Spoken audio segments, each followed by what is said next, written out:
Welcome back to Sports Talk in the Burgh. I'm your host, Melaine Kniff, and we have our great panelists today, Zach Jones, Evan Basista, and Kevin Plaucha. Let's get into the first question. After going to the finals in year one under new head coach Ime Udoka, the Boston Celtics coach have been suspended all of 2022 for having relations with a member of his staff, thus cheating on his wife, Nia Long. The Celtics laid down the punishment. Did the team make the right move? Evan, what do you got? Well, I think it was the right call, given the circumstances. I think the suspension could have been a bit longer. I also think it was strange how there were basically zero leaks, like zero word about it before Woj reported on it. And I also think we're starting to hear the phrase consensual workplace relationship too often. I know it came up with the Try Guys guy. Yeah, I mean, similar situations like this have happened before, and I'm pretty sure they knew about it since July. Yeah. So, I mean, it could have been done earlier, but at the end of the day, it's all just a very touchy situation when you get into things like that. Yeah, the team should have acted on it whenever they found out about it in July. But the moment that they found out that there were unwanted comments made from Udoka to the unnamed female worker, they shut it down. So I think that's good. But I mean, a year is like a fine length, maybe a little longer. But I mean, Robert Sarver got the same amount of time for fostering such a toxic culture in the Suns. And I mean, I think he's leaving now, so that's a good thing, I guess. Hall of Fame quarterback Brett Favre is also in hot water as him and former Mississippi Governor Phil Bryant look to get funding for his alma mater, Southern Miss, to get son of Hall of Famer Deion Sanders. Favre texted Bryant, quote, "I need your influence somehow to get donations or sponsorships. Obviously, Southern has no money, so I'm hustling to get it raised. The funds were supposed to be used to help those on welfare." Zach, what are your thoughts? I mean, Brett Favre is just a disgusting human being. Yeah, I think. This is terrible. Yeah, I mean, he knowingly stole from the poorest state after making millions in the NFL. Right. And he tried to defend himself by saying he didn't know it was coming from welfare, but text later came out that clearly showed that he knew it was coming from welfare. I mean, he said, there's no way the media will know where this is coming from, right? You know you're guilty if you say that. It also seems like the media can find out anything, but especially when it's a misuse of approximately $77 million, which is Mississippi's largest ever public corruption case. I mean, that's unbelievable. And someone's going to find out about it sooner or later. I have to say, I'm disappointed but not surprised considering the things that happen like this. I don't think there's been enough media coverage on it, at least from what I've seen.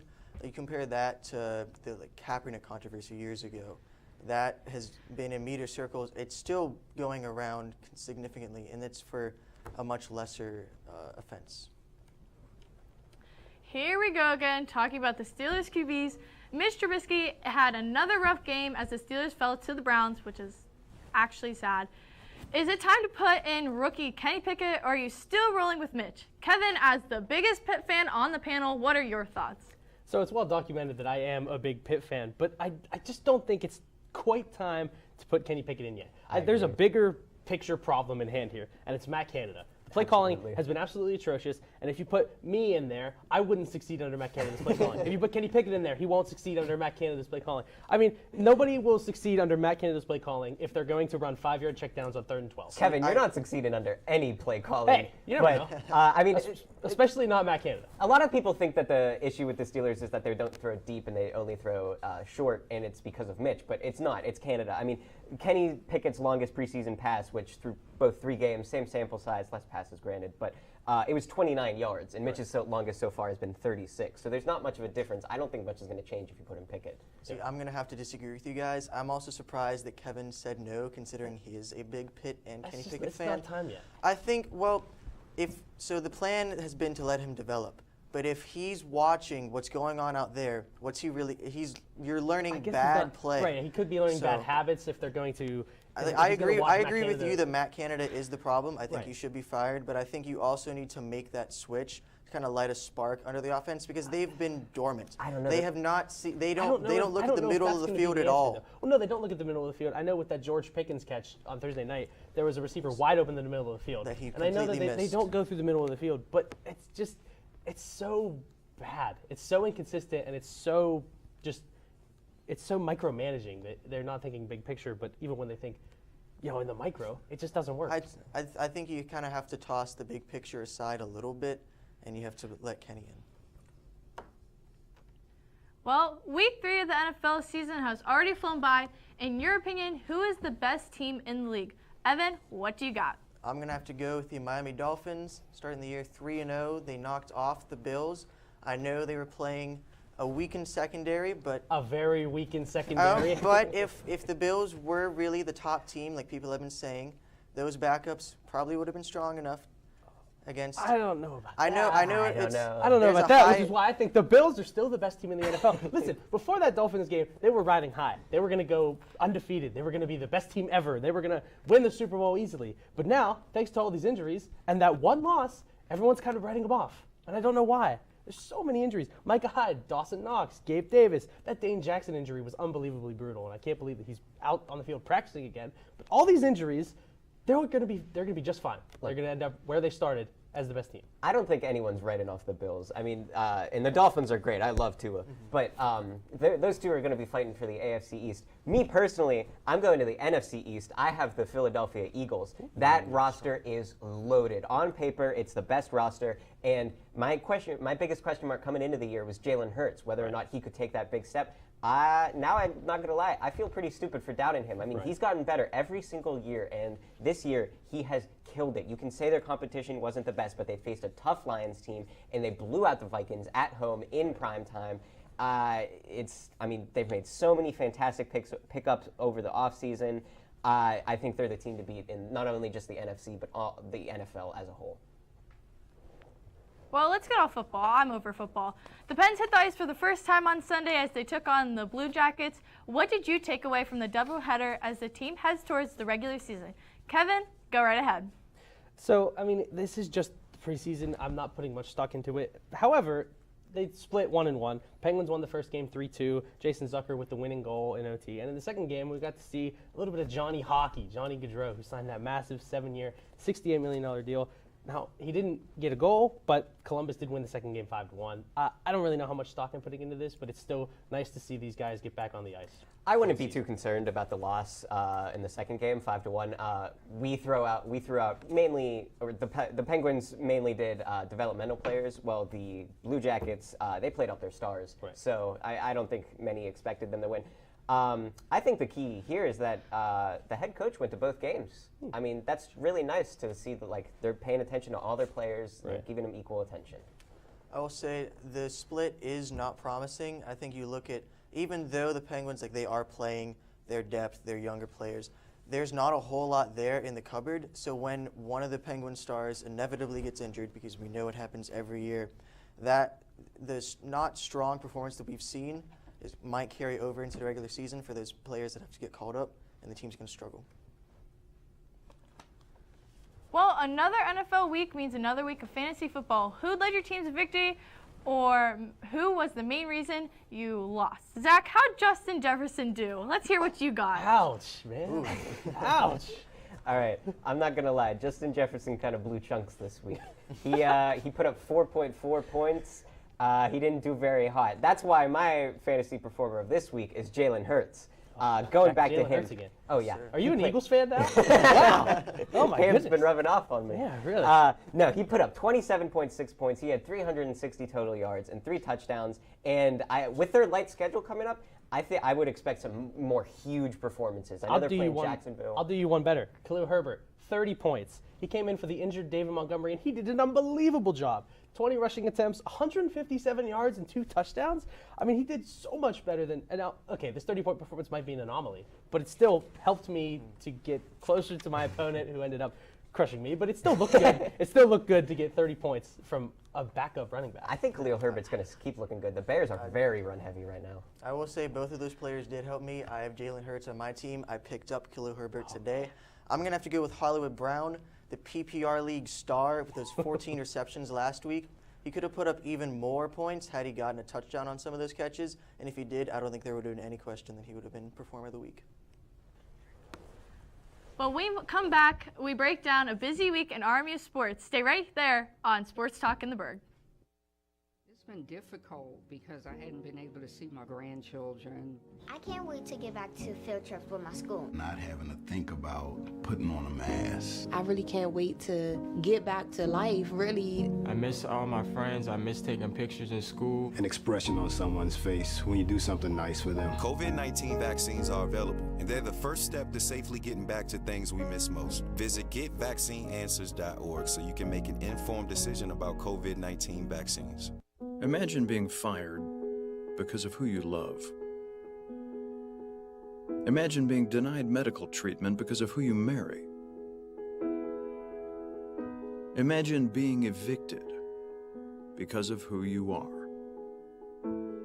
Millions of Americans don't have to imagine this. They have to live it. Because in 30 states, it's legal to discriminate against LGBT people. It's time to make an informed decision about COVID-19 vaccines. The dangerous new Delta variant is more than twice as contagious as the original virus and can affect anyone. Right now, 9 out of 10 hospitalizations and deaths from COVID are among unvaccinated people. Getting vaccinated might save your life, and there's now an option that's fully approved by the FDA. Learn more at getvaccineanswers.org. Honorary Forest Ranger Betty White here, lending a hand to my dear friend Smokey Bear, because for years he's only said, only you can prevent wildfires. But there's a lot more to say, like if you park your car on tall, dry grass, the hot exhaust pipe can start a wildfire. So keep the animals safe, especially the cute shirtless one. Go to SmokeyBear.com to learn more about wildfire prevention. Welcome back to Sports Talk in the Burgh. Pitt continued a good start to the year as they blew out Rhode Island 42-25. The Panthers stayed locked in as the 24th best team in the country. Do you think Pitt should be higher? Kevin, we all know you have an opinion on this. That's right, Melina, I do. And I think they should be ranked higher, but just slightly. Probably not anywhere higher than 20. First of all, Arkansas. They should not be in the top 25. They trailed for most of the game against Missouri State. Texas A&M, who's ranked 17. They could easily be 1-3 right now, and they beat aforementioned Arkansas by just 2 at home. They've beaten App State and Miami, who both suffered really bad losses this past weekend. App State blew a 28-3 lead to James Madison, and Miami got thumped by Middle Tennessee. I think if a team is considered good at the start of the season but then falls off, there should be consequence for the team that beats them. So A&M beats Miami.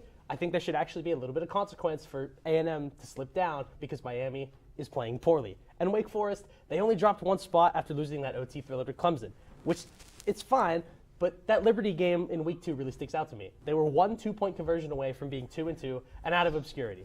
Look, I completely agree that Pitt should be a little higher because they've had a plethora of injuries to big-name players, and they're still 3-1. They should have beat Tennessee if Slovis didn't exit. Right. And they beat Western Michigan by 21 with a third-string QB. I mean, that's nothing small. Thank you. I'm going to have to disagree with both of you guys here. I think 24 is a fine spot for them. The only real competition that they faced this year is Tennessee, and granted it was a close game. They were competitive, but I'd say the highest I could see Pitt is like you said, around maybe 20, like the low teens. If Pitt was an SEC school, where do you think they'd be ranked? Probably top 15. Exactly. Tennessee's ranked 8th right now. I don't think there's so much flack on Pitt for that loss to Tennessee with a backup quarterback with basically one leg he's walking on. They should be a little bit higher. Now let's see what NCAA players caught your eye last week. Zach, who is the NCAA Player of the Week? For my NCAA Player of the Week, I had Mohamed Ibrahim. He's the running back out of Minnesota. He put up 123 yards and a touchdown, and it doesn't sound like a lot, but he got the rushing touchdown actually set the program record rushing touchdown for the Golden Gophers. Wow. And, you know me, I love a comeback story. He injured his Achilles at the start of last season, missed the entire year, and he has killed it so far. He's been driving this Golden Gophers to a 4-0 record, and personally, they're my favorite to win the Big Ten West. I'm going to have to go with Blake Corum, the running back out of Michigan. He had 243 rushing yards, 2 touchdowns, an absolute monster performance. Now that Michigan is actually starting to face some real competition, not the Hawaiis of FBS. Yeah, I like that pick because they actually faced a conference opponent in Maryland. And, you know, that comeback story, that injury was terrible to Ibrahim. I'm going to stick to the ACC here. I'm going to go with DJ Uiagalelei, the Clemson quarterback. pretty much went off against Wake Forest in that overtime win. 26 for 41, 371 passing yards, 5 TDs, no picks. He added 14 rushes on the ground for 52 yards. How about that? He's a mobile QB. He's passed for over 1,000 yards already through week 4, which is just below half of what he had last season. And I mean, we're only 4 games in. And I mean, he got benched last year against Pitt, so he's really starting to come back around to the quarterback that I think Clemson wanted him to be when he first got here. Yeah, DJ's looked great. When we come back, we will switch it back on campus to RMU Sports. You won't want to miss it on Sports Talk in the Burgh. Bring it.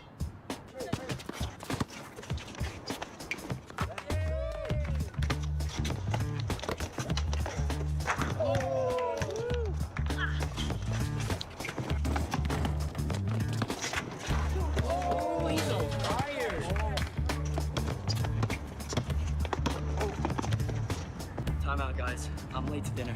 My mom's gonna kill me. Catch you guys later. Mom wants us home. Okay. Bye, guys. You guys need a ride? Sure. Yeah. All right. How about some one-on-one? I gotta go eat, man. Sorry, I'll see you later.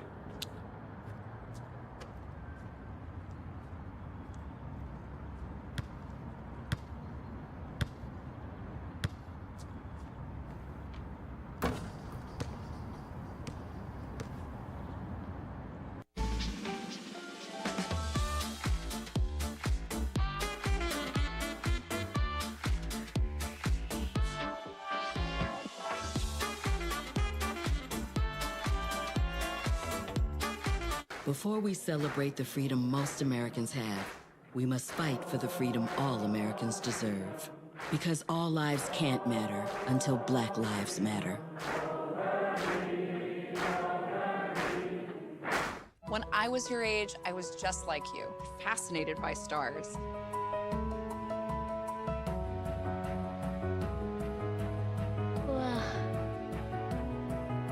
But now I get to search for life in the universe. And who knows, maybe life is looking for us too. So we're like aliens to them? Yeah. Does anyone want to be a scientist now? I do. Awesome. We need more girls in STEM. Maybe we can.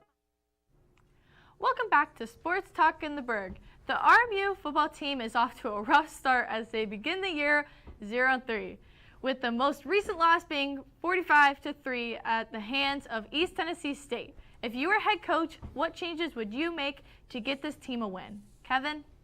So I think you have to isolate either passing or rushing, and you have to pick one, and you just have to go all in with it. Because there's no offensive presence anywhere. There's no passing. The quarterback situation is still not good.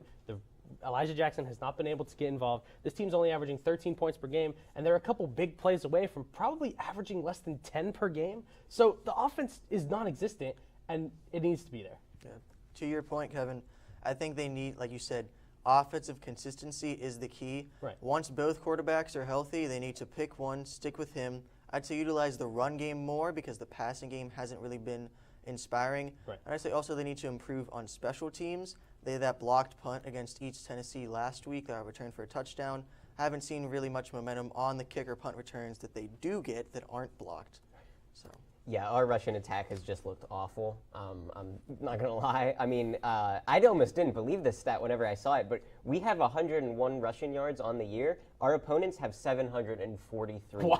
Really? Yeah. You don't win games like that. Yeah, you do not win games like that. And that's why we lost the Eastern Tennessee.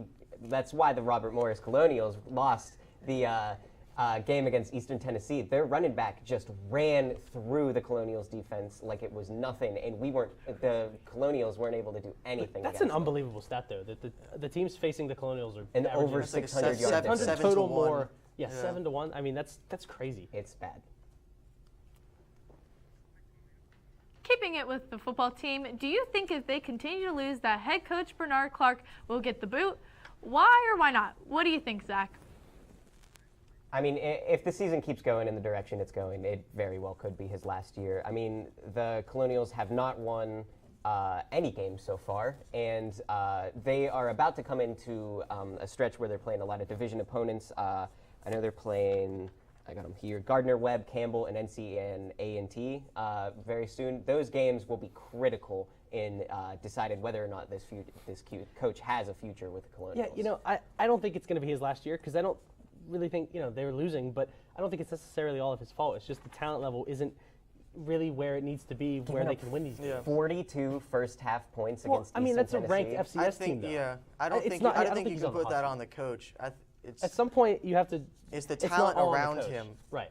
Yeah. And he hasn't done anything. There's no like reports of locker room drama or anything like that. There's nothing that can really be fully blamed on him for making the team worse. And also, who else would you hire? Like, who do you think can solve? There's not exactly 10 people lined up to take the Robert Morris football coaching job, right? So I mean, the players seem to like him. It's just a matter of getting the talent all out on the field and putting it into a spot where you can make some things happen, get some wins on the board.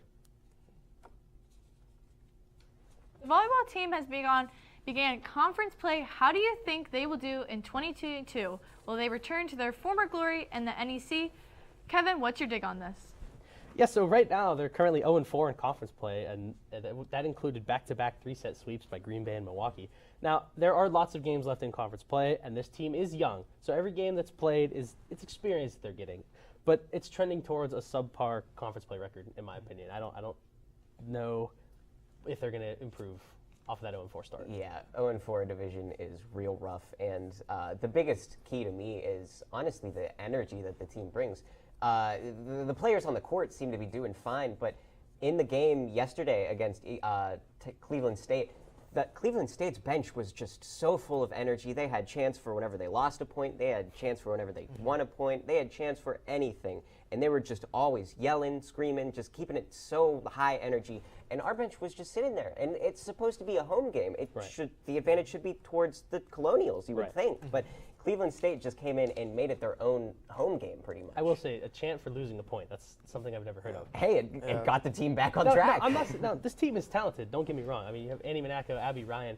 But, I mean, it just doesn't seem like... You need more than a few pieces, though. You need the other ones to step up a little bit. Right. Well, last season they had Emma Granger and company. I think it's basically they're missing that an Emma Granger size hole. It's almost kind of the same story as last season, where it was just a couple of players and then the rest. I feel like it's kind of the same story that it is this season. Yeah, and bringing it back to the energy, the Colonials have been 5-3 in neutral sites. They've been 1-3 at home. They should not be better at neutral sites. Right. So. Now let's go up to the NAC. Both soccer teams are off to a great start. Which of the two teams will have a better season? Zach, kick this question off. I think the women's team is looking incredible. I mean, they've started off the year with an incredible record. The defense just looks insane. They average double the shots per game of their opponents. They have 17.5, and their opponents have 9.9. And if they keep that up, that's just such a huge advantage that you can have going your game in a soccer game. Just looking at the basic numbers, I mean, the women's team is 6-2-3 with 7 games left, and the men's team is 3-3-1 with 8 games left. I mean, you just do the basic math. The women's team has 3 more wins. It just seems like they're playing better and they have more momentum. And the miracle unbeaten streak that they went on to start the season, I bet that's lingering in the back of their heads. Like they want that success again. I think you mentioned it was kind of not expected. I'm going to have to go with the men's soccer. They've been getting on the right track lately. They have strong defense. They've only given up, I believe, 2 goals over the last 4 games. They score timely goals, so even if they're not scoring as many, they score when it matters. They should have won the last game that ended in a tie. They had a couple goals called back that were offsides. And they've been doing well in conference play, which you can't exactly say. The women's team, I believe, is 1-2-1. The men are unbeaten. Yeah, Chase Gilly looks amazing for the men's soccer team, too. When we come back, the guys give their final takes, and we'll see if Kevin rants about Pitt again, here on Sports Talk in the Burgh. Every day, Millions of people are connecting and even though we're overcoming obstacles, watching each other's backs, and banding together. we should still make an effort. We should still make an effort. to get to know each other, on a deeper level. Father, cosplayer, Mentor. actor. it's time we take a step forward It's time we take a step forward. Come together. and discover How accepting our differences can make us stronger. Yeah, Sam, Elmo. Oh, hey, Julia. Are you ready to play band with us? I'm going to play my clarinet. And Elmo's going to play his drum. Drum loud. Oh, well, you know what to do, Julia. Julia knows. With Julia's autism, loud sounds can be too much. But she still loves to make music. Play band. Early screening for autism can make a lifetime of difference. Find out more at screenforautism.org.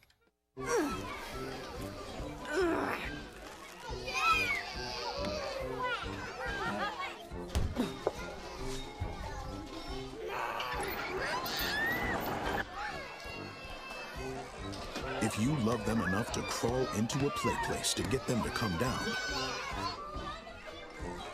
then surely you'll check nhtsa.gov/the-right seat to make sure they're in the right car seat. Can I get the now bar, please? $1. Have a good one.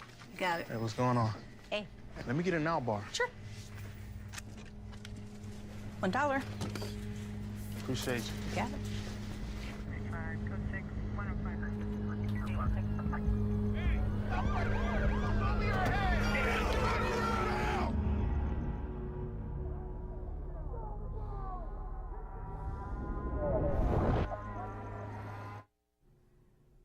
Welcome back to Sports Talk in the Burgh. We're going to hear final takes from the guys. Zach, go right ahead.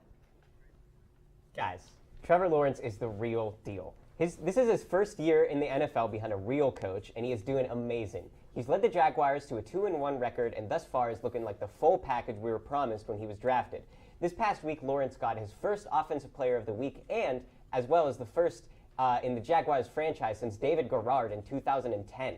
His 262 yards and 3 touchdowns on 28 completions against the Chargers earned him the nod and the W, and he continues to look like the franchise quarterback the Jaguars need. I cannot believe the Jags almost let Urban Meyer ruin him. Playing in a weak AFC South Conference, T-Law and the Jags are my pick to win the division. However, their next game against the Eagles will tell whether this team is a serious playoff contender or just one that sneaks in.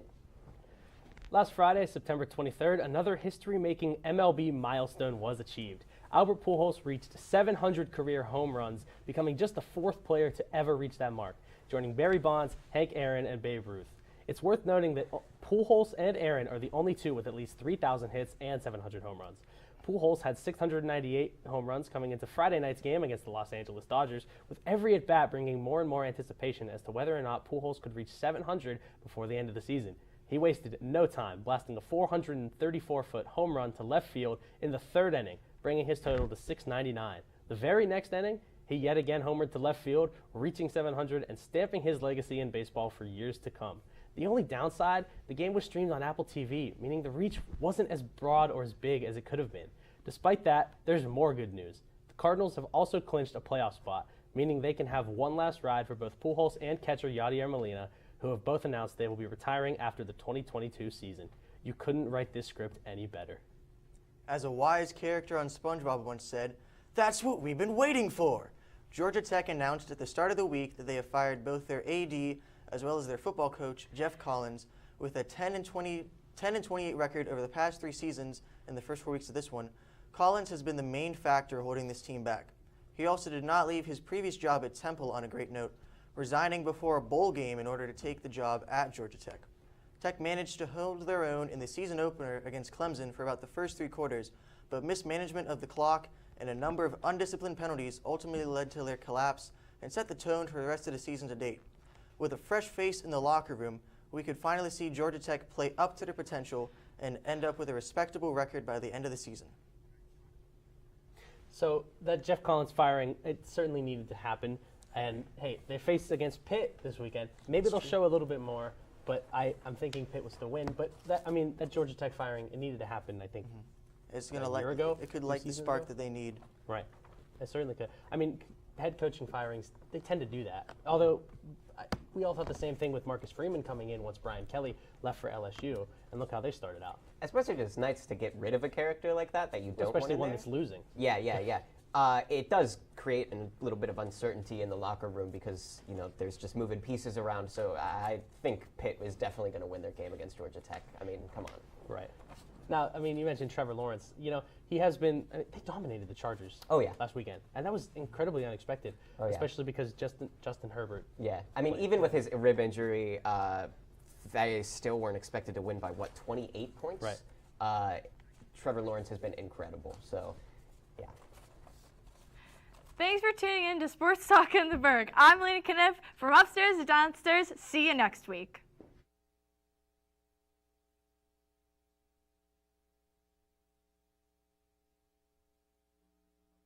See you next week.